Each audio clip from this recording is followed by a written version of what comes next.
Halo pemirsa, apa kabar? Senang sekali saya Raden Marlias dapat kembali menemani Anda dalam sebuah program talkshow yang syarat informasi inspiratif untuk Anda dan juga keluarga. Inilah Bincang Sehati.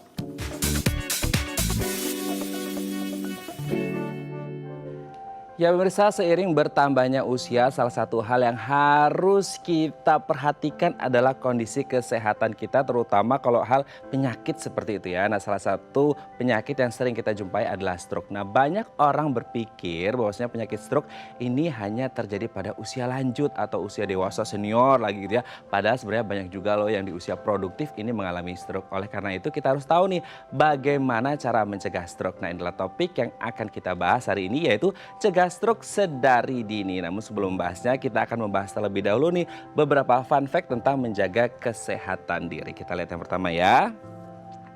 Memiliki pikiran positif, sering kan kita dengar ada yang namanya gangguan psikosomatis gitu ya. Ketika pikiran kita terlalu banyak banget bebannya gitu, akhirnya bisa berdampak pada kesehatan fisik kita. Oleh karena itu berpikir positif ini menjadi sangat penting, apalagi di masa pandemi seperti sekarang ini ya. Ketika ada financial pressure, working pressure, social pressure, semua pressure itu banyak banget. Nah, salah satunya bisa kita atasi dengan berpikir positif. Jadi kita bisa menemukan solusi terbaik dalam kehidupan kita gitu ya. Oke, kita lanjut ke yang kedua. Hindari stres. Nah, ini juga penting ya, bagaimana kita bisa mengelola stres kita atau stress management. Karena kalau stres ini tidak bisa dikelola dengan baik, stresor-stresor baik yang internal, eksternal itu bisa mengganggu kehidupan kita dan bisa berdampak pada kesehatan kita. Kesehatan apa saja? Mental iya, fisik juga iya. Jadi harus bisa mengelola stres dengan baik gitu ya. Kita lanjut ke yang ketiga.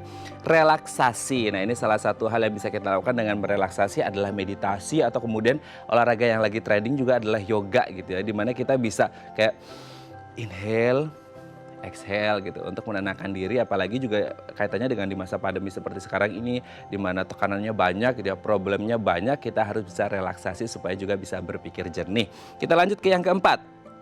Hubungan baik. Nah, ini juga penting ya, apalagi juga kalau kaitannya di masa pandemi, kita tetap harus menjaga hubungan baik dengan orang-orang yang ada di sekitar kita. Walaupun mungkin nggak bisa face to face, one on one ketemu langsung, tapi bisalah video call atau Zoom gitu ya, untuk kemudian bersilaturahmi dan juga bersosialisasi supaya tidak stres gitu ya.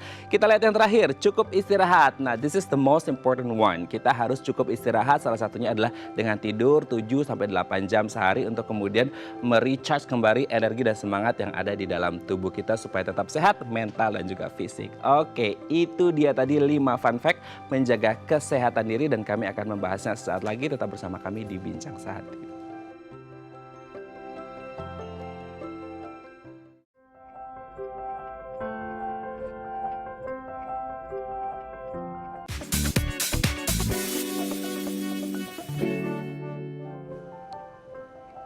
Baik, Anda masih bersama kami di Bincang Sehati. Tadi di segmen sebelumnya kita sudah membahas beberapa fun fact gitu ya tentang menjaga kesehatan diri. Nah, untuk membahasnya telah tersambung bersama kami di sambungan telepon dengan Miss Jessica Farolan, SPSI, Psychological Health Trainer dari Aetra Learning Center. Ya, beliau ini adalah seorang psikolog. Selamat pagi Miss Jessica, apa kabar? Pagi Mas Raden, baik Oke. kabarnya Mas Raden, kabar baik? Kabar baik juga. Pagi hari ini kita lewat sambungan telepon dulu ya Miss, karena ada sinyalnya agak gimana gitu di Zoom-nya. Oke, Miss, hari ini Siap. kita akan membahas tentang beberapa fun fact gitu ya, menjaga kesehatan diri. Kita lihat yang pertama ya, dengan berpikir positif itu juga bisa menjaga kesehatan diri kita ya, karena yang namanya pikiran positif itu tidak hanya ngaruh ke mental tapi juga fisik. Betul nggak sih Miss? Betul. Jadi memang baru mau bilang, iya tapi Mas Raden sebelumnya Ah, aku bukan psikolog, aku psychological health trainer saja. Oke, siap. Sebelum misleading soalnya kan. Hmm, Kalau yang tadi Mas Raden bilang aku setuju banget, hmm, karena memang antara pikiran, emosi, dan tubuh itu saling oke. berkaitan. Kalau mau bukti nyatanya buat para wanita kan kalau ada datang tamu bulanan Ah, biasanya emosi bergejolak, itu modenya senggol bacok biasanya kan. Kemudian juga pikirannya juga biasanya terpengaruh juga. Jadi memang ada kaitan yang erat antara pikiran, emosi, dan tubuh. oke. Makanya bisa dibilang bahwa menjaga pikiran positif itu menjadi hal yang sangat baik gitu, Hmm, karena mau nggak mau pasti akan berpengaruh ke yang lain-lainnya juga, oke. terutama di masa pandemi. Pikiran positif itu walaupun sulit gitu ya, Hmm. kadang-kadang memang overthinking dan sebagainya, tapi tetap harus diusahakan gitu Mas Raden. Oke, tapi kalau di masa pandemi nih Miss, kan agak berat gitu ya untuk berpikir positif gitu. Apalagi di masa pandemi di mana pressure-nya banyak nih, mulai dari keuangan mungkin, keluarga, kesehatan, sosial gitu kan. Banyak. Gimana sih caranya untuk melatih supaya diri kita itu tetap apa ya, bisa untuk step by step ke pikiran yang positif gitu? Mm. Kalau aku biasanya membuat diri sendiri bisa ngelihat fakta gitu sih, Mas Raden, karena melihat fakta itu kan artinya tidak melebih-lebihkan juga tidak mengurang-urangkan seperti itu kan. Jadi biasanya aku suka bilang nih ke teman-teman yang ikut webinarnya Aitra Learning Center ataupun di tempat-tempat lain, gimana sih caranya supaya bisa menata pikiran tuh supaya tidak overthinking ke arah negatif, tapi juga tidak lebay melihat positif mulu gitu. Nah, aku tuh bilangnya belajar untuk lihat faktanya apa. Kalau memang faktanya buruk, tapi jangan berhenti di sana gitu. Fakta yang buruk itu bisa dilakukan untuk antisipasi. Itu latih diri untuk selalu menemukan, terbiasa untuk menemukan setiap harinya itu 3 hal deh gitu, misalnya, atau 5 hal. Nanti terlatih lama-lama untuk lebih cepat melihat hal-hal yang baik gitu. Dan itu juga membuat kita lebih cepat untuk bersyukur juga setiap harinya. Jadi memang otak kita nih perlu dilatih untuk punya pola yang lebih cepat untuk melihat hal-hal positif seperti itu. Oke, pikiran positif boleh, positive thinking boleh, tapi jangan terlalu juga harus ngerti kadarnya gitu ya, supaya tidak Betul. kemudian dimanfaatkan dalam tanda kutip oleh orang lain gitu ya, Miss ya. Oke, kita Iya. lanjut ke yang kedua, dengan menghindari stres, apakah betul? Menghindari stres, aku lebih suka pakai katanya mengelola stres. Mengelola stres, oke. Betul, karena stres itu tidak mungkin dihindari. Karena Pasti kalau kita terjadi ngomong, gitu ya? pasti terjadi, betul. Jadi kalau aku selalu bilangnya stres itu terjadi karena biasanya kapasitas diri kita dalam mengelola, dalam kompetensi, dalam apapun itu lebih kecil dibandingkan tekanan yang datang. Jadi sebetulnya kalau stres datang itu adalah sebuah pesan untuk diri kita, ayo kita tingkatkan kapasitas diri kita supaya kapasitasnya lebih besar daripada tekanan yang datang. Jadi menariknya tiap kali aku bilang kayak gini, teman-teman itu sebenarnya diminta ketika lagi stres itu, ayo dong bertumbuh sebagai seorang manusia gitu, bertumbuh dalam hal pengelolaan diri, lebih kenal diri sendiri, lebih punya kompetensi baru misalnya, supaya stres yang masuk itu bisa dihandle dengan lebih baik. Tapi betul memang selama pandemi kita harus punya banyak senjata selain peningkatan kapasitas diri, misalnya dengan yang tadi memiliki pikiran positif, atau hal-hal sederhana juga, karena kalau biasanya sebelum pandemi kita punya 2 senjata cukup, kalau sekarang pas pandemi mungkin butuhnya 12-15 senjata gitu. Lebih banyak ya. Betul. Oke, tapi kalau berbicara tentang stress management kan ini bukan an easy job gitu ya, bukan pekerjaan yang mudah kan gitu. Apalagi kalau kita melihat tekanannya, stressernya terlalu berat gitu. Nah, beda nggak sih Miss Jessica untuk stress management orang-orang dengan karakter-karakter kepribadian yang berbeda-beda itu, mana kira-kira yang lebih mudah untuk beradaptasi dan bisa mengelola stres mereka?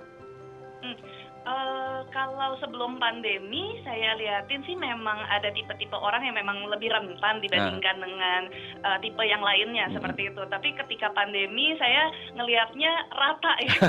Average ya, rata-ratanya itu kayak sama gitu, equal gitu. Walaupun bentukannya akan beda-beda, tetap tergantung tipe-tipe masing-masing orang ya. Karena aku ngeliatin kalau yang dulu nih teman-teman yang lebih laid back itu, yang lebih santai biasanya tidak cenderung stres seperti itu. Paling stresnya karena kerjaannya udah makin mepet, dia karena ditunda-tunda, biasanya kerjaan lebih santai, deadliners gitu, biasanya lebih stres. Kalau yang sekarang kayaknya mau laid back, mau yang enggak pun sama-sama stres di masa pandemi. Jadinya memang betul Mas Raden, bahwa ketika masa pandemi ini memang setiap orang itu harus lebih kreatif dalam menciptakan hal-hal apa saja yang bisa membuat mereka mengelola stres dengan lebih baik gitu. Jadi kalau yang biasanya, oh ya olahraga cukup gitu misalnya, oh ya nonton drama Korea cukup gitu. Kalau sekarang mungkin tidak cukup, jadi butuh lebih kreatif. Kayak saya waktu itu ketemu sama teman-teman yang, oh ya akhirnya mereka nulis jadwal di depan pintu kamar, supaya orang tua kalau lewat, oh anak saya ternyata kerja ya hari ini ya gitu. Nah itu mengurangi sumber stres diomelin orang tua karena nggak kerja seharian di rumah gitu misalnya. Stresornya yang eksternal itu dari orang tua, terutama mama, bisa dikurangi gitu ya. Betul. Oke, jadi selama pandemi ini baik yang laid back atau yang fast mover itu juga sama-sama gitu ya. Oke, Betul. kita lanjut ke yang selanjutnya. Apakah benar relaksasi juga bisa dilakukan untuk menjaga kesehatan diri nih Miss Jessica? Betul banget karena kita kembali pada yang tadi di awal bahwa pikiran, emosi dan tubuh itu saling berkaitan. Relaksasi itu bisa langsung menyentuh ke area fisik dan juga pemikiran. Jadi dua-duanya bisa langsung terdampak sehingga itu berpengaruh pada emosi yang dirasakan.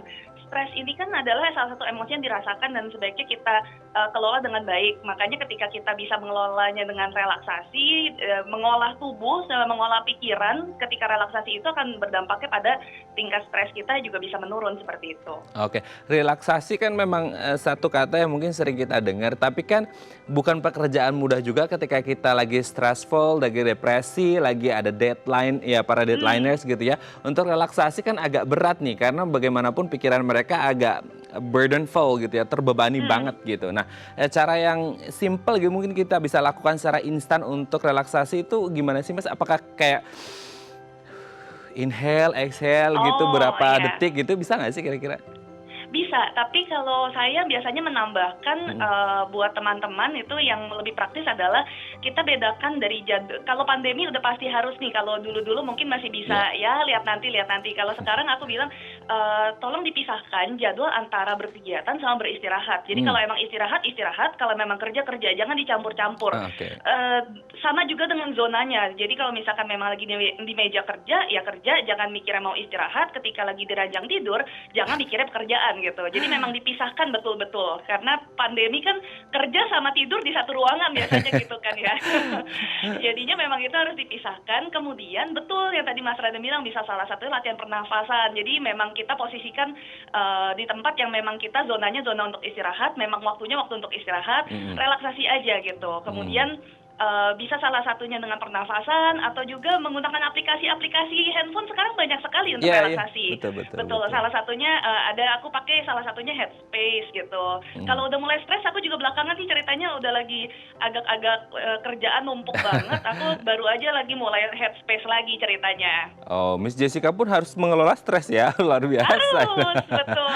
Oke, jadi intinya adalah relaksasi itu tidak hanya fisik yang inhale, exhale tadi, tapi juga mengelola time management kita untuk kemudian kerjanya, karena kita tahu ya WFH itu bukan lagi 9 to 5 lagi kayak di kantor, bisa almost 24 hours a day kan gitu. Jadi yang akhirnya di tempat tidur pun ikut kerja juga, jadi kayak nggak relax hidupnya ya. Oke, kita lanjut Miss. Selanjutnya adalah hubungan baik dengan orang lain. Meskipun sekarang mungkin nggak bisa ketemu face to face, tapi bisa lewat video call atau yang lain untuk silaturahmi, bersosialisasi gitu ya? Iya, betul.